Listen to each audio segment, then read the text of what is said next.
Já ia trocando as bolas aqui, tipo lá o que você falou. Dinheiro é um ótimo senhor. É um ótimo senhor.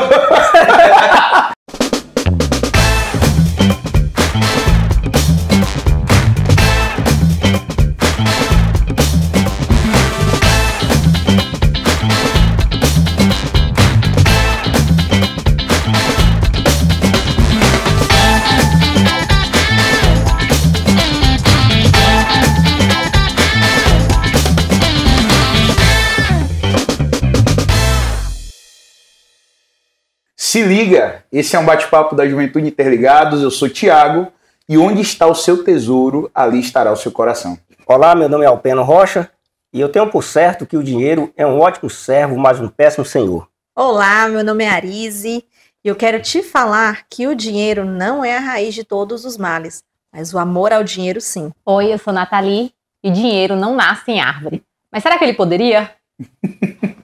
Boa. Pegando esse gancho da fala de Nathalie, vocês viram que a gente está com um time aqui especial na gravação desse Se Liga para falarmos um pouco sobre finanças. E pegando essa última frase de Nathalie, essa fala de que dinheiro não nasce em árvore é uma fala que a gente escuta desde criança. E falar sobre dinheiro é falar de algo que a gente tem contato já desde ali os primeiros anos de vida, né? Quando a gente recebe algumas moedas para poder comprar algum doce, pelo menos era assim que acontecia há uns tempos atrás. Só que a gente também aprende a lidar com o dinheiro, e eu tenho certeza que as pessoas que estão aqui acompanhando esse Se Liga hoje vão aprender um pouco também a lidar sobre finanças, e como a gente aprende a lidar com dinheiro desde a infância. Só que a gente às vezes aprende de forma errada. E aí eu quero começar perguntando aqui quais as formas, ou o que a gente pode ter aprendido sobre dinheiro na infância que até parecia certo e não é tão certo, ou que é errado mesmo não parecendo certo. Olha, sinceramente, eu acredito que o primeiro erro são os pais não quererem falar sobre finanças. Não se acham responsáveis por esse ensino, entendeu? Por exemplo, eu posso citar aqui a minha própria família. Em casa, a gente sabia que nossos pais tinham dificuldades financeiras, eram pessoas pobres, mas eles não queriam que nós, filhos, soubéssemos da situação deles, entendeu? Eu acredito que um erro grave. Normalmente, quando ia discutir sobre finanças, entrava no quarto e a gente só ouvia os cochichos e tal, mais ou menos a gente identificava o que seria. Tá? Então, acho que tudo começa por aí. Ainda bem que era cochicho, né? Não era... Ainda bem que era cochicho. que era cochicho. Mas a gente pode pensar também, no caso, se os pais não falam sobre finança, vai sobrar o quê? Vai sobrar a prática dos pais na gestão dessa finança. E aí que se observam os erros, né? Por exemplo, os filhos podem ter uma noção de que o credor, por exemplo, é um arqui-inimigo. É alguém inoportuno, entendeu? Porque começa a ligar cobrando, e aí o que fazem alguns pais? Olha, diga que eu não estou. Atenda aí, mas diga que eu não estou. Então, essa é uma prática terrível. Porque os filhos vão crescendo achando que não se deve dar importância nenhuma para o credor. Aquele, claro, a quem se tomou algum empréstimo. Isso que o Alpeno fala é muito interessante, porque para nós que estamos nessa área, né, a gente consegue perceber os filhos reproduzindo o comportamento dos pais. Muitas vezes sem nem raciocinar. Mas é uma repetição, porque falar sobre dinheiro é um tabu tão grande, né? Não pode se falar sobre dinheiro que eles acabam... Dinheiro não é assunto de criança, Dinheiro não é assunto de criança. Nossa, essa é uma máxima, né? Claro que dinheiro é assunto de criança. Você precisa aprender enquanto criança, claro que nas suas devidas proporções, dentro do que a criança consegue assimilar, né? Mas uma criança vai aprender a lidar com o dinheiro a partir da mesada que ele ganha, né? Eu acho que um outro erro muito grande é quando os pais tendem a querer dar para os filhos aquilo que eles não tiveram e vão para o outro extremo, né? Acabam presenteando demais os filhos, não colocam limites nos filhos, e os filhos crescem acreditando que de fato eles podem gastar o dinheiro, porque na fonte sempre tem, né? Porque dá em árvore. Porque dá em árvore, literalmente. Sim, né? Aris, muito oportuno que você falou, e eu tenho observado o seguinte, por exemplo, muitas vezes os pais erram por restringir demais não dá nenhum presente para o filho, entendeu? Não dá nenhuma mesada para o filho, acaba restringindo o dinheiro para esse filho. Tá? E quando esses filhos crescem, que vão constituir família, então eles identificam que essa não foi a maneira correta, e aí acaba indo para outro extremo. Sim. Entendeu? Exato. Que vai cair exatamente nisso que a Ari está falando. Aí quer encher os filhos demais de presente, talvez para superar o que ele entende que não foi um procedimento correto. É aquela ideia, né? Ou você reproduz, ou você Exatamente. faz totalmente o inverso. Ou você Exatamente. vai seguir o mesmo padrão de não dar para os filhos, porque você está acostumado com aquilo, ou então você dá tudo. Exatamente. E um erro clássico que a gente observa nas famílias é gastar antes de receber, entendeu? Sim. E os filhos ali estão observando, tá? Aí no final do mês, quando recebe, vai ter que pagar as Já não dívidas. tem mais nem como pagar, né? Exatamente. Eu lembro que quando criança, eu observava essa prática, né? Prática de avós e uma prática comum de guardar dinheiro no travesseiro, no colchão, no fundo do guarda-roupa, enrolado, né? Em alguma sacola. Uhum. Né? Essa era a maneira de se poupar, né? E eu me percebi até pouco tempo atrás não tendo um interesse de entender, por exemplo, essa questão de investimento financeiro. Uhum. E sem ter essa preocupação, por exemplo, de onde eu estou guardando o dinheiro, será que esse dinheiro está realmente sendo realmente, sei lá, cuidado, né? Valorizado, né? E eu percebi que eu não ligava, assim, não, às vezes quando você tem algum recurso que sobra, deixava lá mesmo na conta, sendo que você sabe que há ações, né, onde você pode fazer para valorizar o dinheiro. Então é uma coisa, por exemplo, que eu nunca vi sendo feito, nunca me foi ensinado. Aprendi de que você tinha que economizar, ter sempre um dinheiro guardado, mas era aquele dinheiro guardado em algum lugar, não dinheiro guardado de forma inteligente, né? E é um erro, por exemplo, que eu até pouco tempo atrás ainda persisti, agora que eu estou começando a entender que há outras possibilidades, né? Então eu vou aproveitar e fazer uma revelação aqui, pessoal, desculpe aí, Nathalie. Numa época em que o país estava enfrentando uma crise muito forte na área econômica, estava quase que inseguro colocar o seu dinheiro no banco. Então eu tive essa ideia de colocar o pouco que tinha, né? Claro, não tinha muito, mas o pouco que tinha debaixo do colchão. Aí eu imaginei, e se esse colchão pegar fogo? Exatamente. Eu desisti. Ia ser pior. Ia ser pior. Eu desisti dessa ideia logo, viu? Tiago, você falando essa questão do investimento, né, para ganhar um pouco. E às vezes o investimento, né, não precisa nem ser para ganhar um pouco, mas apenas para você ter o mesmo valor no futuro, né, para corrigir. Né? É a correção. Claro. É a questão da inflação, né? Você, isso, não sabia. 20 reais, 20 reais, a gente comprava tanta coisa antigamente, 20 reais hoje. E o triste é saber que as pessoas não têm esse tipo de conhecimento porque não se fala sobre dinheiro. Né? Porque é um assunto, é aquele tipo de assunto que você não pode perguntar à pessoa quanto a pessoa ganha, é extremamente ofensivo você perguntar, e as pessoas vão tendo dúvidas e vão tendo dificuldades e vão guardando para si. Uhum. E aí uma informação básica, como se proteger da inflação, passa despercebida. É verdade. Agora, a gente falou um pouco sobre esses erros que a gente pode ter absorvido quando criança, né? E visto na família, e reproduzido ou não. Mas a gente consegue perceber pelo menos alguns erros básicos em relação à finança. O primeiro é aquela pessoa que ela é uma compradora compulsiva. Ela não aguenta ver a placa promoção. Ela pode não estar precisando, mas se está em promoção, ela vai aproveitar a oportunidade, né? Quais são os problemas de alguém que não consegue ter um controle com as suas finanças, que gasta em demasia, né? Que tem assim aquela impulsividade? Quais os problemas que isso pode trazer? Olha, finanças é muito comportamental.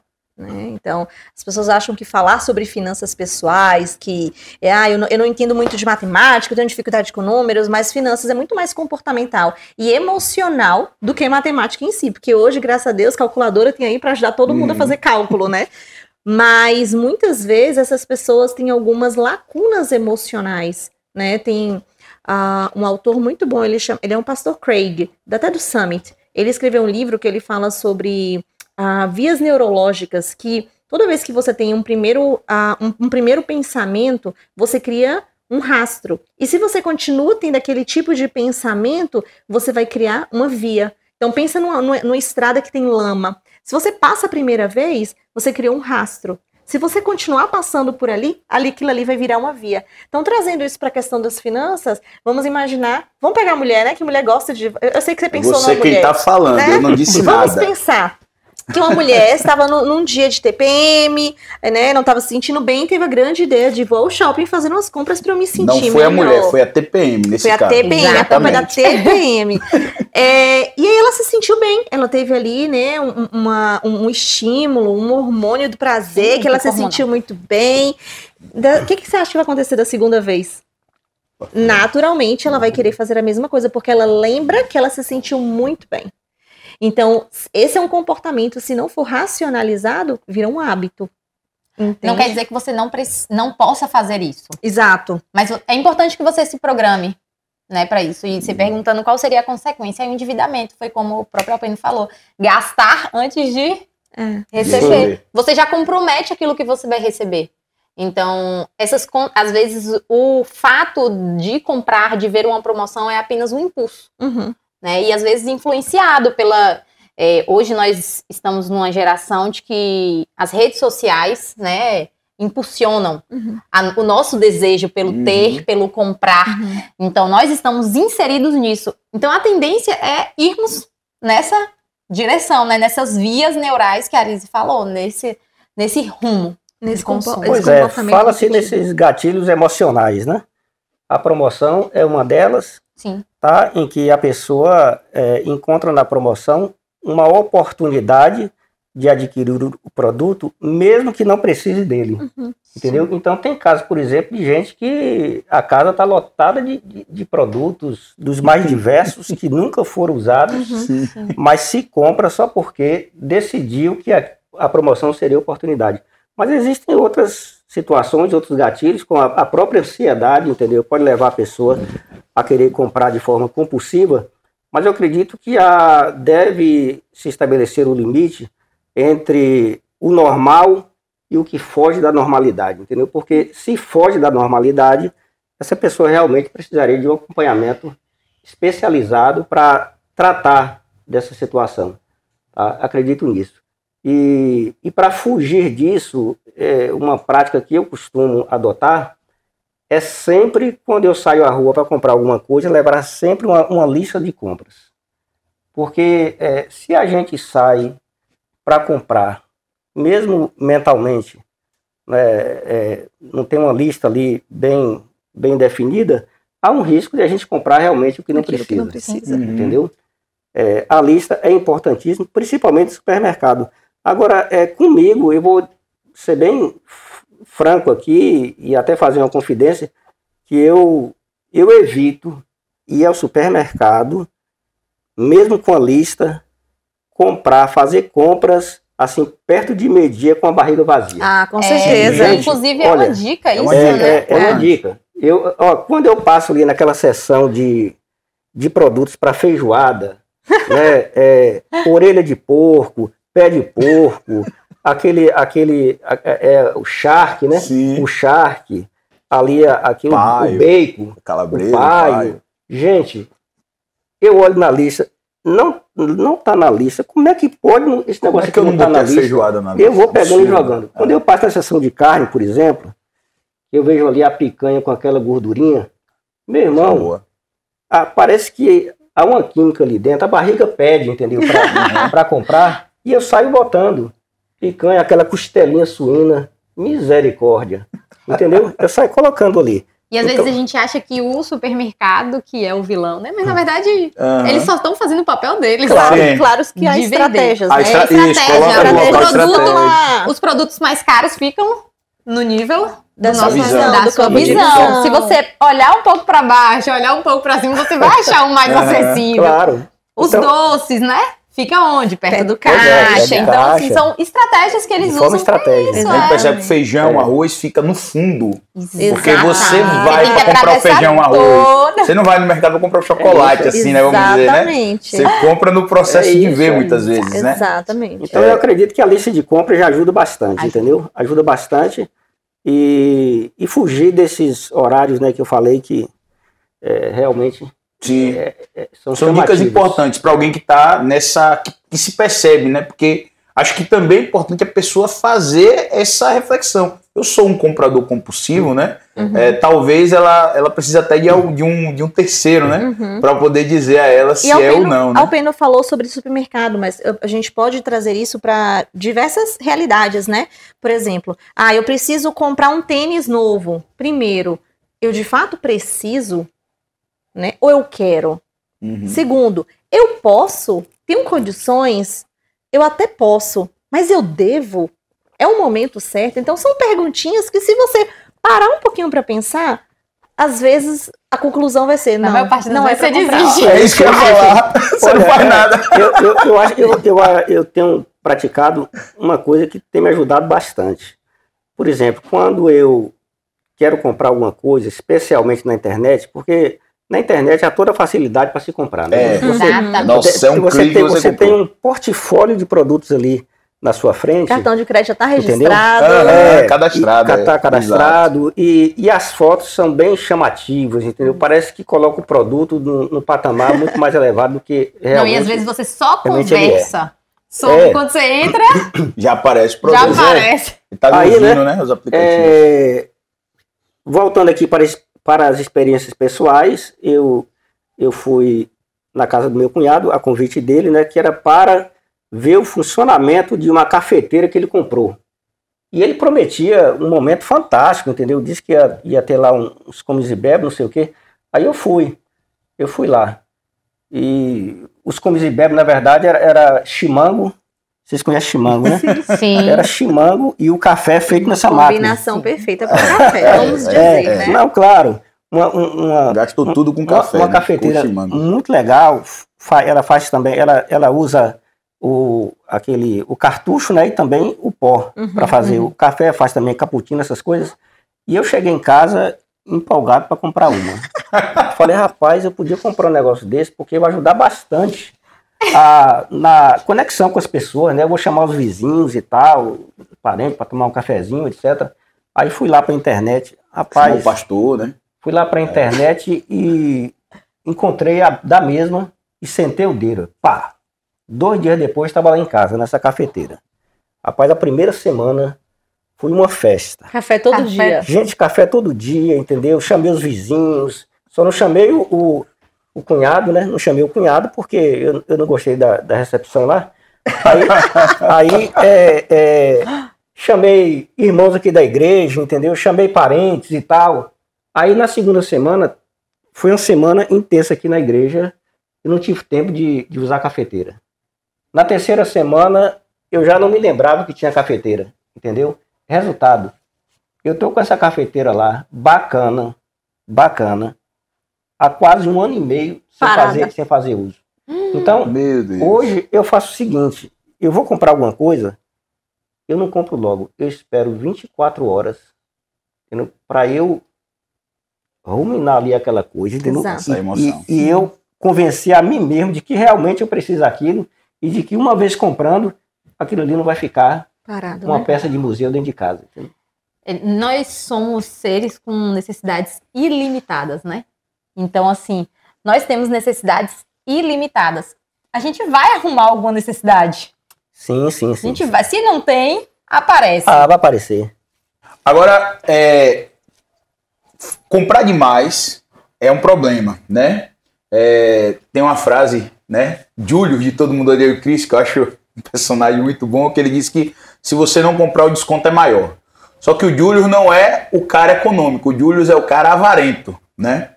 Então, assim, ok, é errado você ser alguém gastador, que não tem cuidado com as finanças, mas uma pessoa que é avarenta, uma pessoa que retém ali o dinheiro, aquela pessoa que, sabe, avareza é pecado à luz da Bíblia. Então, assim, como como perceber se você é alguém avarento, né? Porque alguém pode dizer assim, não, eu não sou avarento, eu sou alguém controlado, moderado. Existe diferença? E qual seria o problema também de alguém ser avarento? É importante a gente viver em equilíbrio, né? Tudo em excesso sobra. Então, é importante que a gente viva em equilíbrio. Tem dois extremos. Em eu gastar tudo hoje, porque eu não sei se eu estou vivo amanhã. Aí amanhã eu estou vivo e endividado. E eu reter tudo hoje, né? Guardar tudo hoje para amanhã. Aí amanhã eu posso não estar vivo e não usufruir do hoje.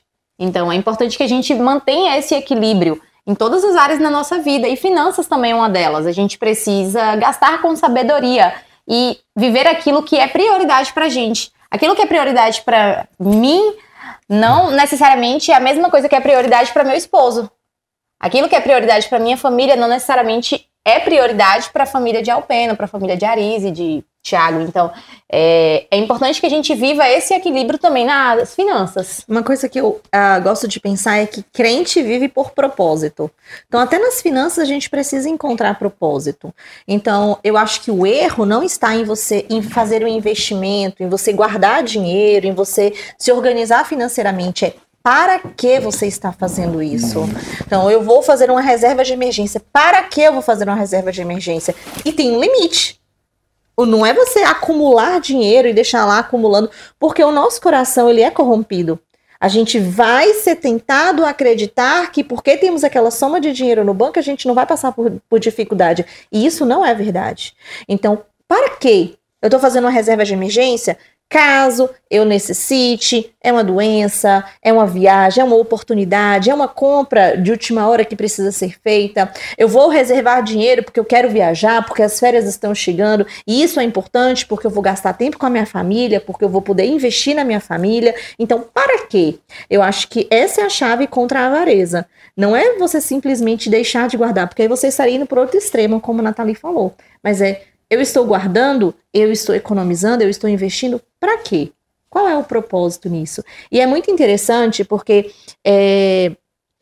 a gente deveria falar mais sobre dinheiro nas igrejas. Esse não é um assunto que é muito comentado. É bem complicado. É bem complicado falar sobre isso. Só que isso é tão importante que quase metade das parábolas ela fala sobre posses e sobre recursos financeiros, né? Existem mais de 2.000 versículos, né? Eu li um livro que falava sobre isso, agora eu não vou me recordar o autor, mas que falava sobre isso, que são ensinamentos sobre como você lidar com posses, com recursos. Jesus falou muito sobre isso, dando vários exemplos, né? A própria frase que você usou no início, né? Onde estiver o seu tesouro, ali também estará o seu coração. Então, mas porque esse assunto é um tabu, faz com que a gente lide com o dinheiro de forma errada. E não precisava ser assim. E que a gente não procure ajuda, né? E que a gente não procure ajuda muitas vezes. Então, eu conheço pessoas que, por exemplo, eu sou muito mão aberta, eu gosto de ajudar todo mundo. E eu tendo a falar, olha, mas se você não tiver um mínimo de organização, vai ter um mês que você não vai ter como ajudar uma pessoa. Porque vai faltar. Ou a sua própria necessidade vai ser... não vai ser alcançada com o recurso que você poderia ter, entende? Então eu acho que como mordomos de Deus, a gente precisa cuidar bem dos recursos que Ele nos dá. E esquecer aquela ideia de que é 10% de Deus. Não é 10% de Deus, querido. É 100% dele. Você só está cuidando. Você só está administrando. Então é importante a gente validar aqui a ideia bíblica de que o avarento é um idólatra. É um idólatra. Ele idolatra o dinheiro. Está lá em Colossenses 3,5. O idólatra, o avarento, ele quer o dinheiro para satisfazer as suas próprias necessidades. Por exemplo, um avarento ele tem séria dificuldade no lar porque ele não observa as necessidades das pessoas que fazem parte da sua família. Está entendendo? Ele tem essa dificuldade. Por exemplo, a esposa não trabalha, não tem nenhuma outra fonte de renda em casa a não ser a dele. E ele tem uma insensibilidade muito forte para entender que as pessoas que estão ali caminhando com ele necessitam de algumas coisas, até básicas, entendeu? Por quê? Porque ele pensa no dinheiro apenas para ele.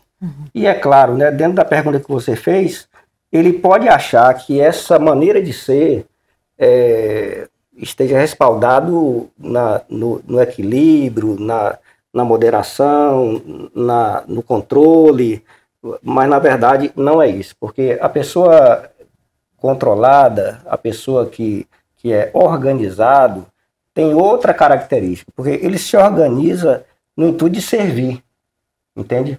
Ele se organiza para abençoar a sua família, ele se organiza para ser obediente à palavra de Deus na entrega daquilo que pertence a Deus na igreja que ele faz parte. Ele se organiza para abençoar os seus familiares, os amigos, tá entendendo?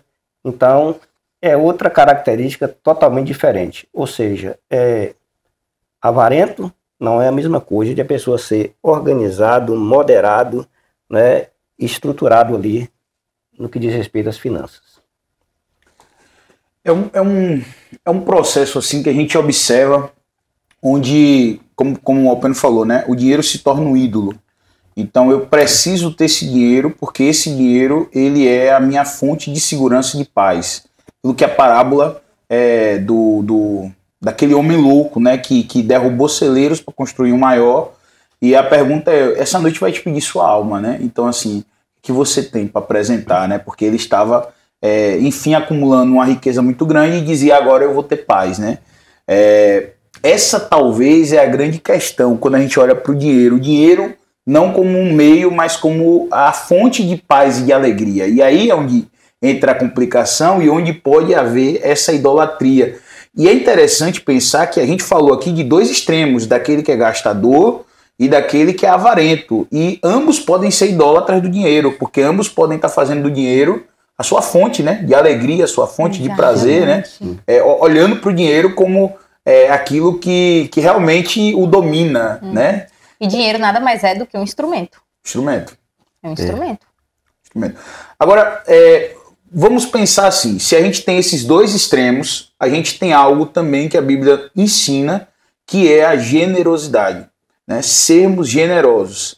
Tá aí, eu acho que um grande desafio, porque, e aqui eu falo diretamente até as gerações mais novas. Gerações mais velhas, me parece que eles tinham mais facilidades em ser generosos, né? Eu lembro de chegar em ambientes assim, de casas, de vô, de tios e tal, e às vezes você tinha aquela generosidade do alimento, né? Os aniversários eram geralmente fartos, era aquela coisa toda. Hoje a gente vê um ambiente que parece que há uma certa dificuldade da generosidade, né? As pessoas, de certa forma, têm pensado muito nos recursos como algo apenas para si mesmo. Isso tem sido uma característica muito comum.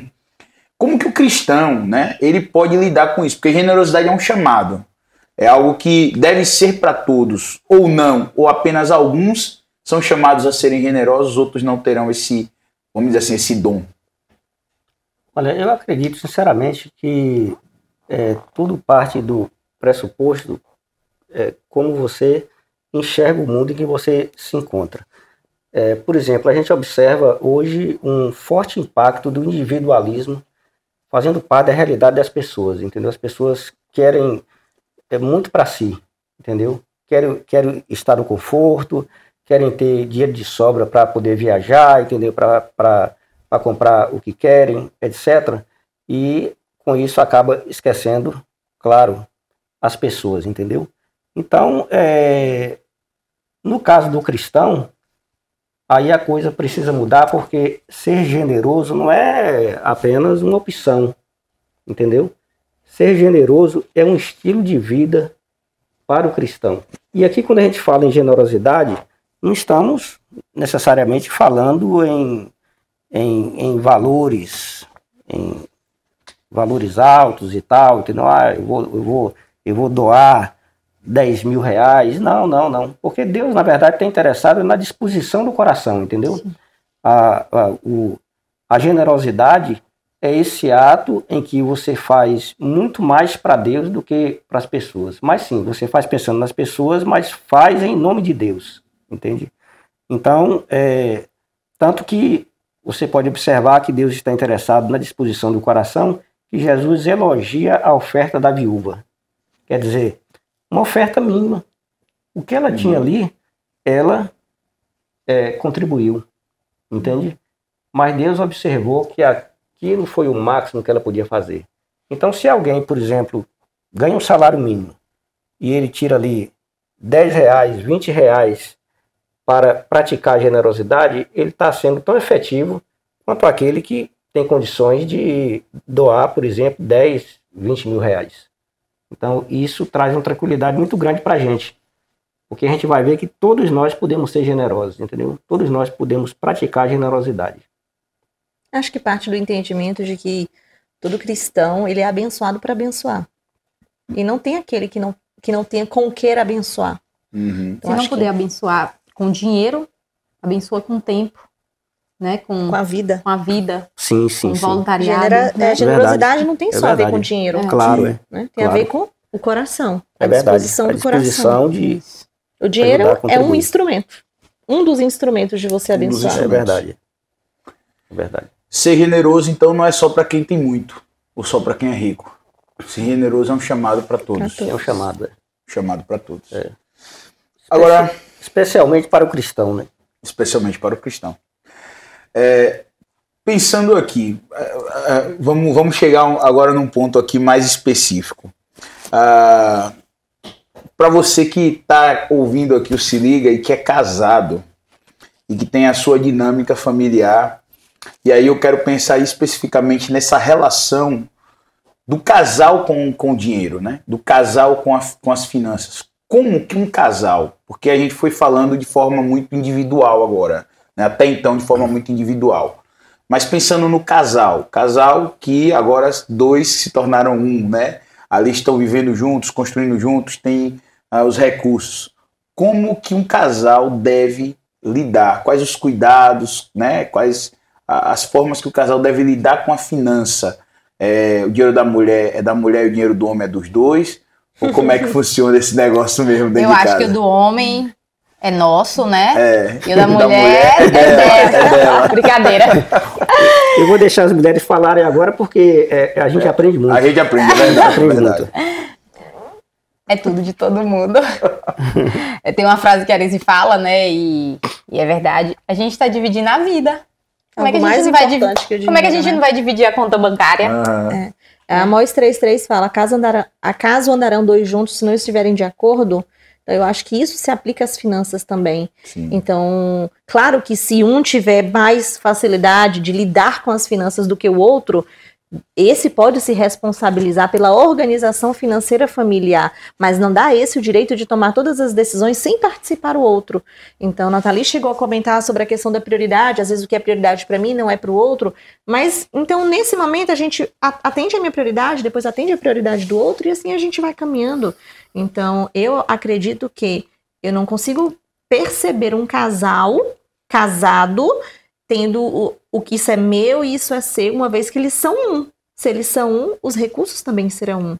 Então, entende-se que aquele é o recurso financeiro da casa e aquele recurso financeiro vai prover as necessidades da casa, as necessidades das crianças, para quem tiver filhos, as minhas necessidades, as suas necessidades, sempre considerando o outro, né? Sempre sem tomar decisões do outro. Porque uma coisa que assusta muito, Thiago, quando a gente fala, principalmente no meio cristão, é a infidelidade.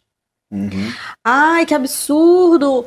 Só que a gente esquece que comprar coisa escondida do cônjuge é uma infidelidade. E esconder do cônjuge quanto que você ganha para não ter que prestar contas é uma infidelidade. A gente esquece disso. Então, eu acho que a comunicação, a conversa, o respeito ao que é importante para o outro é base para que haja esse equilíbrio nessa organização financeira familiar. E entender que podem existir momentos em que ela receba mais do que ele e ele receba mais do que ela. Então, quando você compartilha também a conta, você entra num certo equilíbrio de compartilhar, de viver junto e construir junto. Você está casando para construir uma vida junto. Então, por que separar a conta bancária? Por que não construir os dois, né? E é muito bom. Não é quanto eu tô ganhando ou você tá ganhando, é quanto nós estamos ganhando. E às vezes a gente fala, desculpa te interromper, Alpeno, mas isso só funciona para quando os dois trabalham. E quando a mulher fica em casa e só o homem trabalha, a gente se esquece que quem fica em casa é responsável pela economia doméstica. Quem trabalha em casa sem receber, no caso, né? Exatamente. Puder fazer essa defesa às mulheres aqui. Não, porque, e ainda que a pessoa tem ajuda em casa, mas quem está em casa Administra o lar. Administra o lar, administra a despensa, administra os Sabe gastos como economizar uma de energia. Então, somos todos, deveria ser assim, né? Estar todos em unidade, né? Complementando essa fala das duas, muito oportuna, né? Nathalie e Arise, eu diria que há pelo menos duas coisas que devem existir no casamento, que é transparência, transparência e acordo. É lógico que nós estamos tratando aqui de um assunto melindroso, porque veja só, existem casais que chegam a um acordo sem necessariamente pensar na transparência, tá entendendo? Mas eles descobrem lá uma forma de lidar com isso de maneira que não funcione, que não gere conflito, tá entendendo? Mas eu diria que é muito importante, já que há essa sociedade formada, entendeu? Em que não é só uma união de corpos, é uma união de bens, é uma união de esforço que ali está sendo realizado, entendeu? Então, o amor ali é o ápice que deve ser preservado, e nesse caso é necessária a transparência. Porque é impossível não existir ponto de conflito no casal se o marido, por exemplo, esconde o que é que ele ganha por mês, esconde da movimentação que está acontecendo ali na sua conta bancária, tá entendendo? Ou vice-versa, tá? Então, já que tudo ali não é meu, e eu estou aqui me reportando a uma prática que eu adotei no início do meu casamento, que era considerar que tudo era meu. O carro era meu, o desodorante era meu, a camisa era minha. Eu me chateava quando a Estela vestia uma camisa minha, porque era tudo meu, entendeu? Claro que isso mudou com o tempo, porque a gente vai também entrando no processo de maturidade. Agora, que é necessário haver essa transparência, entendeu, no casamento, para evitar, ou pelo menos para reduzir pontos de conflito nessa área, é extremamente importante, gente. E chegar ao acordo, entendeu? Nesse acordo vai se estabelecer ali, por exemplo, necessidades pessoais, porque eu acredito que o maior medo do casal em chegar a esse ponto é ficar privado de suas necessidades pessoais que cada um tem. Sim. Tanto o marido quanto a esposa, entendeu? Mas é preciso estabelecer esses pontos. Como é que nós vamos gastar esse dinheiro e quais são os nossos planos para o futuro, entendeu? Isso é extremamente importante na vida do casal. Bom, eu sei que o papo de finanças tem muita coisa ainda a ser abordado, mas o nosso tempo é escasso e a gente vai precisar encerrar. Mas antes de encerrar, de uma maneira prática, diante de tudo aqui que foi falado, sobre o cuidado com o dinheiro, sobre a maneira como a gente lida, um cristão lida com o dinheiro, eu quero que vocês, assim, deem uma palavra final, algumas dicas ou algum tipo de exortação, encorajamento para as pessoas que estão aqui ouvindo, assistindo e que querem, né, aprender ainda mais sobre essa relação com as finanças. Para quem né, se intitula e se encontra endividado, existe luz no fim do túnel, né? Existe forma da gente se reorganizar, né? Precisamos só fazer uma autoanálise para, como Alpeno falou, se necessário procurar ajuda em casos, né, que precisam de ajuda comportamentais. Mas uma dica é se permita conhecer e estipular as suas prioridades. Como eu falo, a prioridade para mim é diferente da prioridade para meu esposo e é diferente da prioridade para minha filha de 2 anos. Então, precisamos ver o que é prioridade para cada um, para que a gente possa viver de acordo com aquilo que vá nos agradar, né? Porque não adianta a gente viver o que é aquilo espelhando na alegria do outro, né? Nas despesas e na vida do outro. Então, a gente precisa se conhecer e viver a nossa realidade. Bem, pegando o gancho de Nathalie, também dando uma dica que para quem está endividado, entenda que é uma fase mas que você precisa encarar de frente. Então, aceite a condição de que você se encontra no momento, faça o levantamento, encare de frente, faça o levantamento de todas as dívidas que você tem, coloque no papel, busque estratégias de como você vai quitar essas dívidas, busque renegociar e, a partir dali, busque traçar um novo planejamento, um planejamento que tenha coerência com a sua realidade. Quando se fala em endividamento, estamos nos referindo a uma condição seríssima que atinge a maioria dos brasileiros.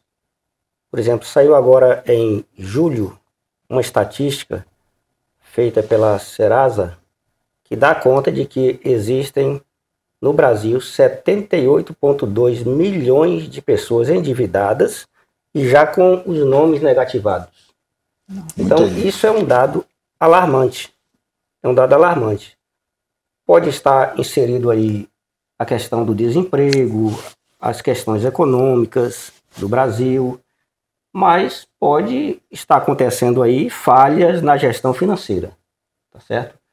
Agora, se a pessoa está endividada, minha orientação é o seguinte: não cabe mais imposto. Dá um basta em definitivo nos empréstimos pessoais, no uso de cartão de crédito. Ó, gente, para vocês terem uma ideia, se alguém deixa de pagar uma fatura no cartão de crédito no mês de janeiro e ele não consegue pagar essa dívida e vai rolando, lá no final de dezembro, sabe qual é o valor da dívida? Corresponde a 449% ao ano, e essa dívida vai estar em torno de R$ 5.500. Meu Deus. Então, a coisa é muito séria. Tem que dar um estanque nisso. Um detalhe muito importante: quem está no fundo do poço, me parece que alguns perdem a sensibilidade com relação a valores, com relação às questões morais, com relação às questões éticas. Então, pouco importa para ele levar mais gente para o fundo do poço com ele, entendeu?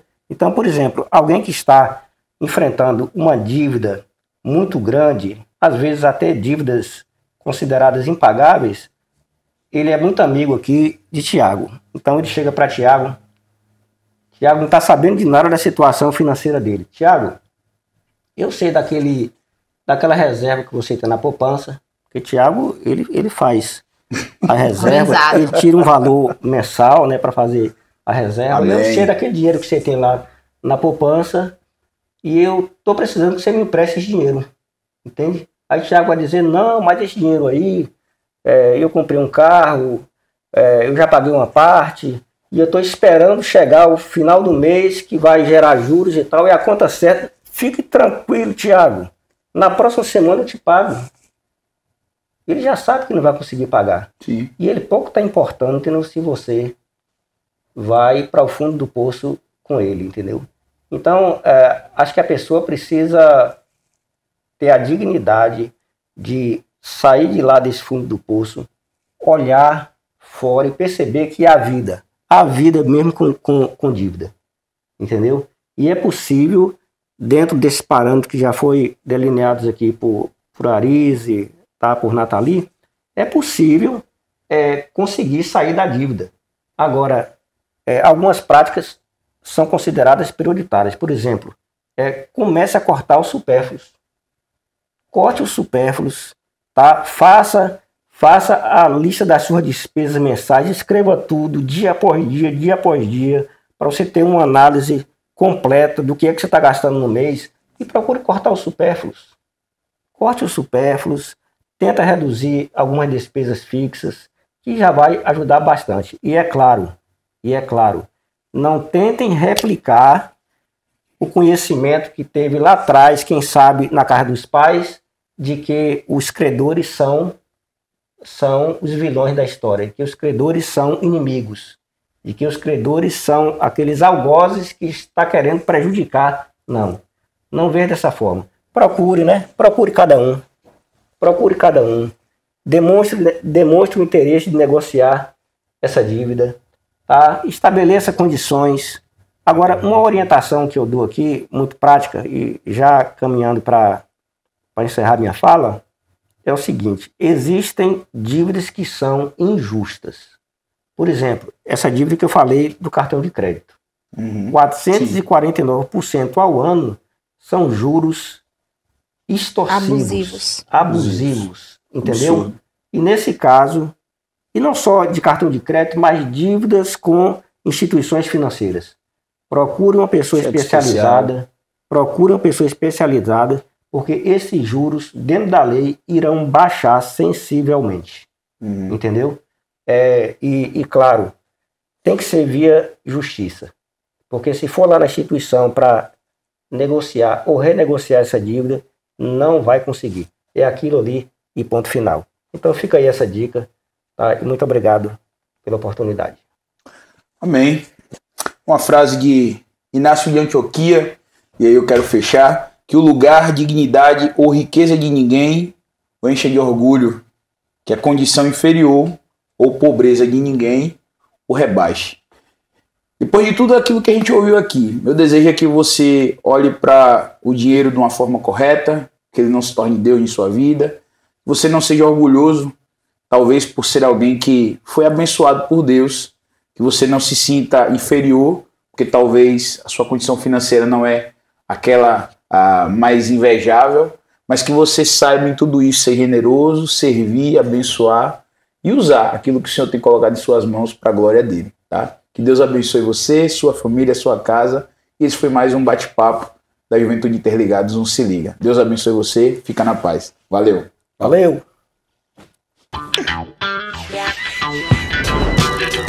E aí, galera, gostou? Curte, comenta, compartilha, porque essa é uma produção da Juventude Interligados. Teremos episódios às quintas de 15 em 15. Nos acompanhe no Instagram, @juventude.interligados.